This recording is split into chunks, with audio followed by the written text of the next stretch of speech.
And from the 12th century, monarchs too would process from Westminster, their precinct, to St. Paul's, which they regarded as the great public arena for public royal pomp and spectacle. And on the 28th of October, all three great London precincts were linked together as the newly elected Lord Mayor, Mayor as he was then, he wasn't Lord Mayor by then, the Mayor would ride from the Guildhall to Westminster Palace to take the oath at the Exchequer, and then ride from Westminster Palace to St. Paul's to offer prayers before returning to the Guildhall. But although this love of entourage gets us closer to understanding the Guildhall, it doesn't quite get us all the way, because there's also the issue of status and precedent.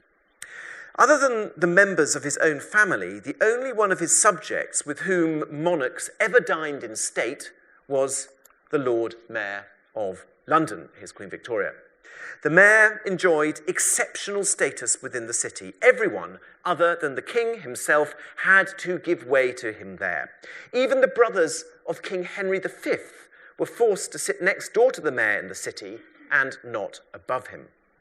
Matthew Philip, who was mayor in 1463-4, walked out of a banquet that was given in his honour by the king's sergeants because the Earl of Worcester had been accorded precedence.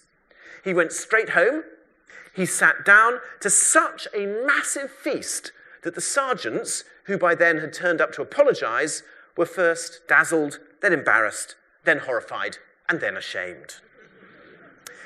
These facts would not have been lost on Richard Whittington nor on John Carpenter, the common clerk of the city and Whittington's close friend and executor.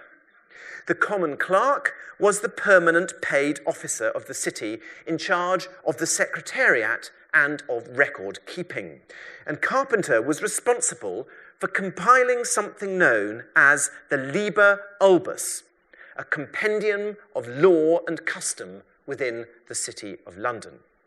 So, as Whittington and Croxton embarked on the reconstruction of the Guildhall precinct, they'd have been very aware that they were dealing with a grouping of ceremonial buildings that were going to be used by an office second only to the monarch himself.